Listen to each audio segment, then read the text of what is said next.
pagka out of warranty na po kasi mga ang service fee natin 1.5. Pero taon naman siya. Taon naman sir, tsaka depende po sa Sa gamit. usage. Sa kami kasi nakadepende kami hindi sa tagal. Sa usage po talaga yung makina.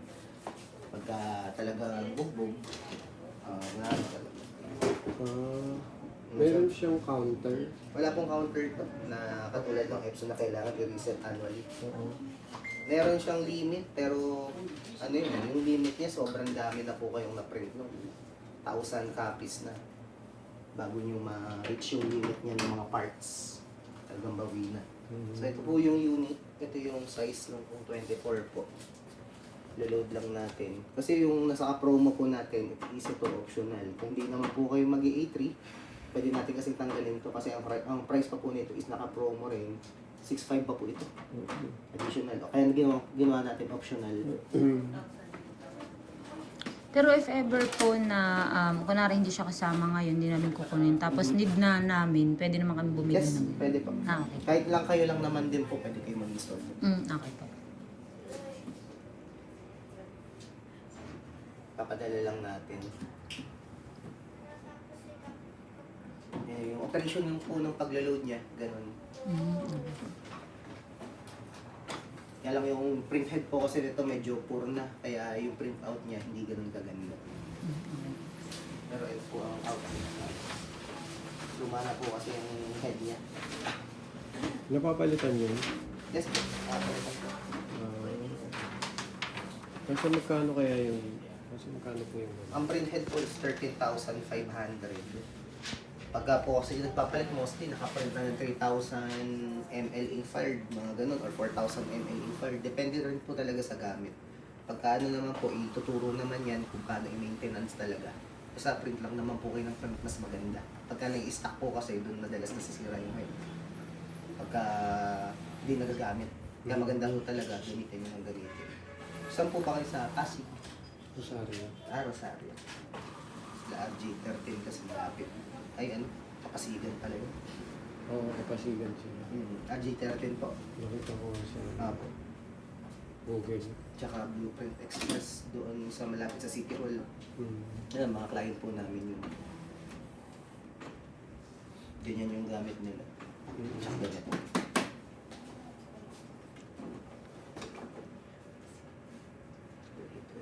Bali, sa Pagkasama to sir, magkano yung ano niya? plus 6.5 Plus naman siya. 6.5. Kasi mas maganda avail nyo yung ano yung promo natin ng 2 sets of ink plus 1 black.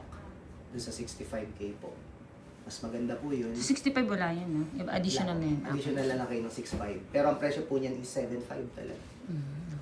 Optional naman po kung kailangan nyo na talaga. Or kung magpa-purchase kayo ng separate E3, nasa inyo naman po kung ano prefer nyo talaga. Kaya talagang ito, kumbaga bundle A is inclusive. Yung sinend ko po na naka bundle promo, then yung bundle B, ito po, tsaka one piece ng black. Kaya nasa inyo talaga. Kung inquiry yan. Opo. Ito, avail nyo kung kailangan nyo. Tanong kasi. Pero mostly talaga po kaya ginawang optional yan kasi yung dating unit naka-bundle siya, di nagagamit. Parang ganito po.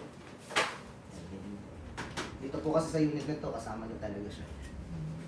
Yung mga ganitong unit kasi old na dati, yung pinalitan po nito, ano na siya, naka-bundle na kagad. Kasi hindi nagagamit. Kumbaga nag-less costing. Sample lang po natin yung print niya.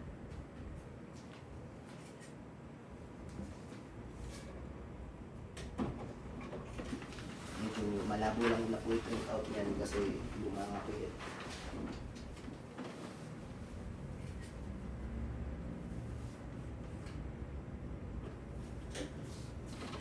Tapos pwede na rin po kayo mag-white print po dyan.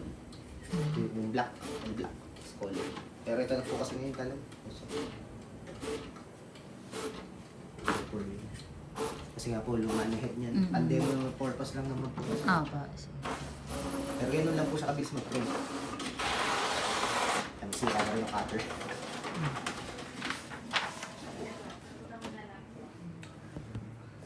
Pag ganito yung printing mo, blue ink lang yan.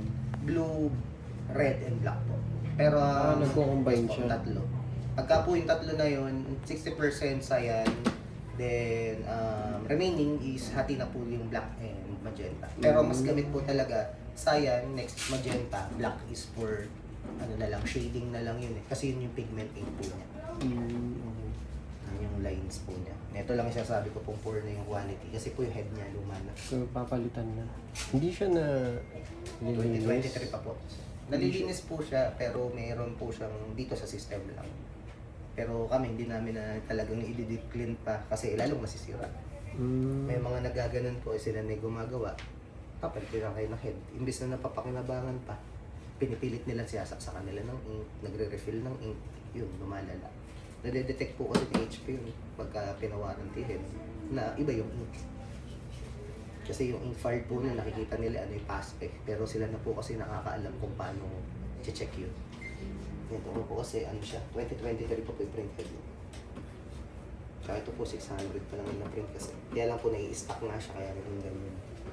So, pagka pinilitan yung head, parang bago rin siya. Bago na po yun halos. Maganda na yung Opo. Pero meron din naman po iba pang maintenances. Kung bagay maintenance box doon sa other brand. Meron po kasi tayo service station naman, which is 6.5 something lang po. Kasi maintenance box, siguro nag-inquire na kayo 2,000 plus dun sa other brands.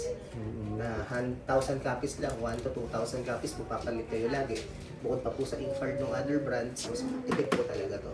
Ito po yung pinaka-maintenance box ng itsura niya. Yan po, ganyan sa kalaki. Ito po yun. Yan po kalakihan. As part po yan kay HP. Oo.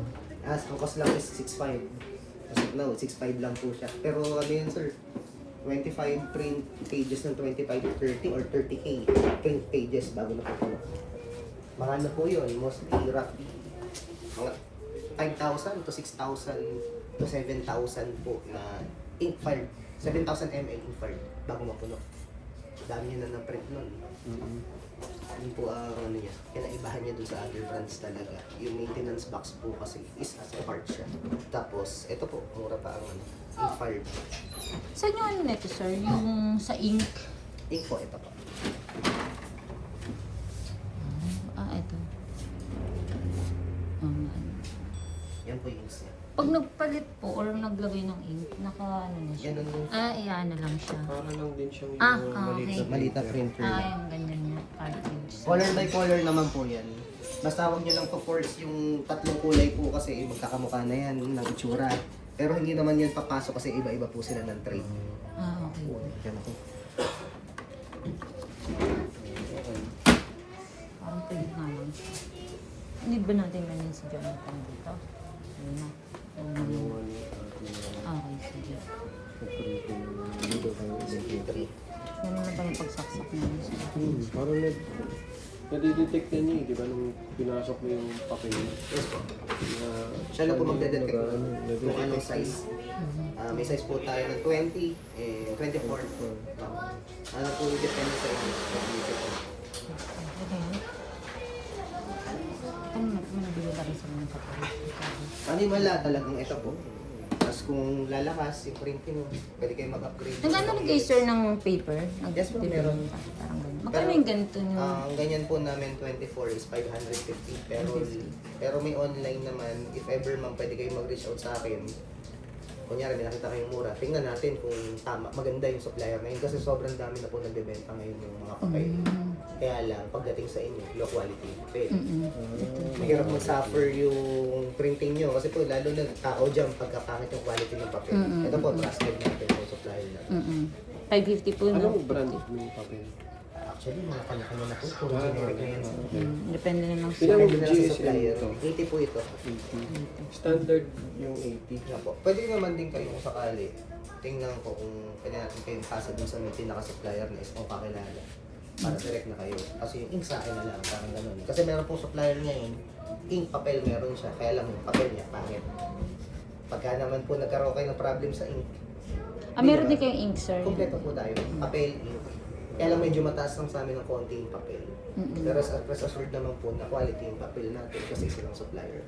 Ang ink nyo, sir, magkano yung ink? Yung ink po natin Yung parang is- pag hindi siya nakabundle. Yung parang pagbibilin na Apo, kami. ang ink talaga natin ngayon is 9,000, 1.9 each colored, pero nabibigay natin dito ng discounted na 750. At sa amin po galing yung unit.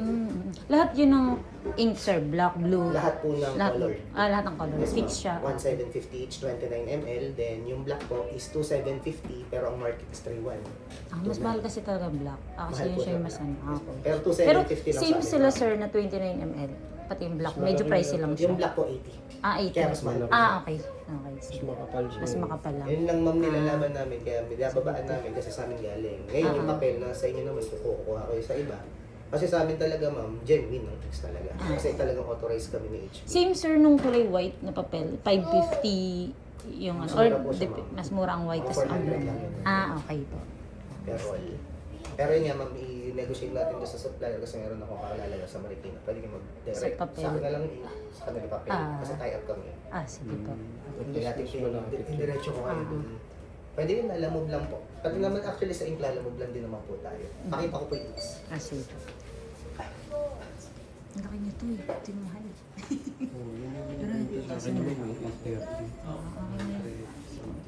Sa umpisa, mabilis naman siya. Ayun, Bibili rin tayo. ito, tayo na. May video ko lang. Ipapakita ko na ate. Ito ma'am sir yung sample natin no 80 ml. Ito po yung 29 ml. Okay. Ulit natin. Mga pag ganito, sir, ilang pieces kaya siya ng ganito, if ever? Isang ano ba, yung isang rolyo kayang bago magpalit? Kasi Sobra matagal. Ito ma'am, sa estimate namin na roughly lang po. Apo. Sa 20 by 30 kami nagbe-base. Times 7 siya yun. Actually, maabot siya ng 200 to 210 pages per isang 29 ml. Sa tingin. Pero ma'am, ano yan pag naubos po ito, mix of color consists of magenta and black. Pero kaya hindi po siya saktong 29 ml. Pero yun nga po, pinakamadaling explain namin. Basta dito po, naubos nyo yan, may 200 to 210 pages po kayo. Pero ano yun sir, minsan, ano pa, tumaangat pa. Kasi depende po sa may and assignment line drawings. Pwede naman siyang isa-isa lang palitan din. Yes. Di ba? May laman yung... Mostly naman sir, ganun talaga. Ito talaga lalo. Oo. Tapos susunod si magenta. Oo. Sa digital blueprint po kasi si yellow, hindi na gumagana yan. Gumagana lang po si yellow pagka inopen nyo na yung makina. Kasi makikita sa cleaning yan eh. Doon lang po siya gumagana. Pang cleaning. Yes po. Kaya mas madalas ito po talaga. And si magenta. Pwede ba naming papalitan yung yellow ng ganito? Kaya na po sir magkapalit kasi introductory natin dito sa yellow is 12 ml. Yung sa bagong nyo pong makina. Pero pagka naubos nga po yun, napalitan nyo yun ng 29, halos matagal na yun. So, yung sa bundle, Yung sa pwede bundle. namin ano yung yellow. Ay, Parang, hindi. naka-bundle talaga siya. Bundle Bawal talaga siyang siya. kunwari gawin magenta yung isa. Isa lang iwan. Tapos 38 ang black natin. Okay. So, fix siya. Fix talaga ma'am kasi ano yun, talagang naka-promo yun kay HP kasi ma'am. Yun nga, Okay. isang option, ito, kaya lang yun nga. Sabi ko kasi hindi naman kailangan. Pag Okay. okay, Opo, sa kanila. Yung ink na lang. ink na lang kasi mas kailangan yun. Okay. Tapos ang print natin is 3 rolls po. White and blue. Kung 24, okay lang din naman. Mostly po kasi 20 lang. Eh, kung requirement niya 24, di 24. 24. Yung blue na lang A2 po ba? Or yung A1? A1. Ay, 2 years yung warranty. 2 years warranty po ng hardware, then and service. Tapos sir, if ever po magkaroon ng problem, on-site pamasahe, depende na lang po kung ano yung abutin ng pamasahe natin ngayon. Mostly 300, 400, within warranty period po. And ang printhead po natin is 1 year ang warranty. If ever po, 1 year or 4,000 ml ink file, whichever comes first po. Pinapalitan naman natin. Palitan Yes yun. po. Huwag lang po talagang gagamit ng refill ink. Nakaka-tempt po kasi sobrang mura. Kaya lang po, ang nangyayari kasi dyan, nabuvoid yung warranty or gumamit po kayo ng after warranty, ang dami pong parts na nasisira. Yun po yung nagiging, parang break-even lang, naabala pa kayo. Meron po talaga kami, ganito sila gamit, 80k print pages na. Ito lang sa Bulacan po. Talagang puro original ginagamit. Tumibay. Umano yung makina, talagang ang tagal. Ang nangyari nga lang po, nung nasiraan ng 80k print pages niya, halos nanganak-nganak na yung sira. Kasi po, biro yung 80k print pages ng 20 by 30. Ganun yung capacity din naman. Parang may pambili ka na ulit ng isa pang high-end na makina. Pag gagawin ito. Tapos sir, sa laptop, ano siya, mag-install lang kami ng Parang, Pwede yun yung guide, no? Huwag lang yung Mac. oo nga eh. Sabi ka ni Kan. Ma'am Maria talaga. Kahit talaga pong ang laki ng challenge mo. Nagagamit, pero kung Tinatry namin parang Opo. ano ata yung sa Hirap talaga. So yung regular na. regular lang, Windows lang talaga po. Mabilis yan. Pero pwede namin kayong magbigay ng driver. Open source naman siya sa site. Then, kung nahirapan po kayo mag-install, may problem tayo sa software, may TeamViewer naman, papatawagan namin yun sa software. Sige. If ever, ako po, kasi support, si Sir Louie at support din, lahat po kami dito support naman Po. Sige ng po. makina. Kaya yun po maganda talaga sa amin. May problem, alam namin kung ano yung mga problema kagad na dapat natin solusyonan. Okay po. On site, kasi po, nakakaabot kami ng norte, may schedule pa kami bigan, may schedule kami ng mga pasout. Talaga nag-on site naman po kami. Yun naman talaga yung pinanglalaban namin sa ibang supplier. Kasi technical din po talaga kami. Tukod sa pagbebenta lang. One-stop shop na kami dito. Sige po. Okay na. May question na po. Okay. Okay na. Nasa sa inyo sir, kung kayo set up na ba natin dito yung makina nyo kukunin para matest or kayo na lang mag-set up dun sa inyo? Sa inyo po. Paano siya? Yung makina po kukunin nyo. Pwede. Parang Parang bubuksan. siya. Ganito lang po yun, tapos sasaksak lang yung ink. Gusto nyo dito na, ano po ba yung sasakyan yung dala? Avanza. Advance. Kasya naman po. Alisin na lang sa paleta. Pwede natin i-rebox or yung mismong makina na lang karga natin para din na kayo mahirapan. Malapit lang naman po kayo. Set up na Mas natin okay dito. kung Yes, po. i-box natin kasi Rebox ulit. kasi naglilinis pa kami dun sa Okay po. Pwede naman po. Test na lang natin dito. Test, Tapos opo. printa natin ang ganito. Sige po. Sige. Kahit. Tapos sa installation po, online na lang. And Oh, preferred natin, minsan po, sabihin ko na rin kayo, minsan po PLDT, may challenge tayo sa connection. Yun lagi nagiging challenge namin na nahihirapan kami mag-connect pagka po kasi Wi-Fi. May USB port naman din po ito. Mas okay po ba siya parang LAN? Or nasa- pag wifi mahirap? Wi-Fi po kasi ang nangyayari naman po is nagpapalit ng IP. Once na nagpalit ng IP, reconfigure na naman po kayo. LAN, okay din naman po. Yun, fix yun. Kaya lang magre-rewire po kayo. Or USB po, kung meron kayo na nakasi-designate lang na computer, nakakonect lang. Parang small printer lang din. Pwede po siya sa yung broadband. Yung lang siya, broadband na yun. Repeater po. Repeat, ano tawag doon? broadband smart bro. Smart bro pala. Pwede po siya, yun nga lang ma'am, every madi-disconnect, magre-reconfigure po kayo ulit.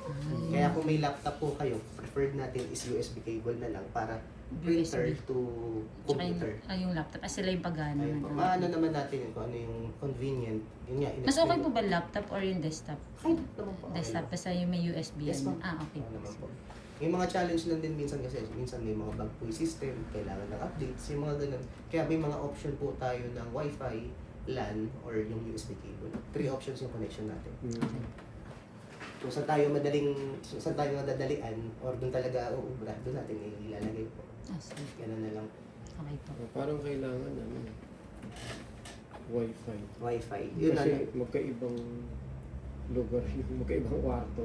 Ayun sir, kailangan yung ano lang nun din sir, diretso yung isang access point lang. Minsan po pag naka-repeater, hindi nakikita. Hindi naman repeater. Parang nasa kabilang kwarto lang. Mas maganda, isa rin magandang iisip ko dun kung kaaabot po yung LAN, LAN. ilan niyo po na lang. Para mas Kasi sa computer, mabilis po yung connection eh. Pero dito po kasi 2.5 lang, 2.4 na lang gigahertz. Okay. Kaya po yun yung nagiging challenge dun sa Wi-Fi minsan. Kung naka-wired naman po, diretso sa router sir. Ibig sabihin parang habang nagpiprint ka, pwede siyang tumigil. O, Yes, pagka sir nagbago ng IP or na-reset yung router, may mga nangyayari. Kahit dito sa amin po, minsan pag namatay lang yung computer, tumitigil siya. May mga ganun po. Tapos pagka in-open mo yung computer, bigla na lang ulit ko connect. Pero masisira yung print nun o magbabago Hindi ka. naman po. Hindi naman. Hindi naman. Nahihinto lang. Yung, Ulitin mo lang. yung hassle lang na mamaya, Biglang. nasa kalagitnaan na kayo ng printing nyo, Biglang na. hahanapin nyo pa kung huminto. Yun po yung mga Okay. sinaano yung magiging problem natin dyan.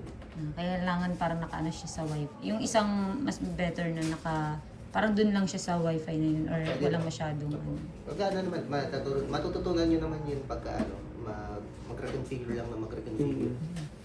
Isang videohan lang naman yun. Bali, sir, kasi nandito yung IP niya na yan po.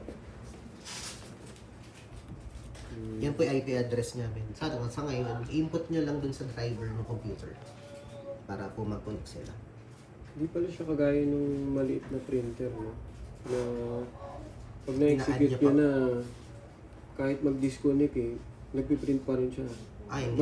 Basta nandun na yung task. Pagkano yun sir, is pooling, naka-spool. Kasi ano Oo, to sir, diba? iba yung file nito, mabibigat ang file niya. Oo, kaya pala. Kaya hindi po siya ganun nangyayari na ganun eh. Dito po kasi doc type lang, mga KB lang. Oo, pag ganun. Ito po, MB2. Oo, kaya pala. Meron pa nga sir minsan PDF file na line drawing lang pero sobrang bigat nung pagkaka-encrypt nung file. Yung file, oo. Hindi po ma-print. May mga ganun sir kami na-encounter.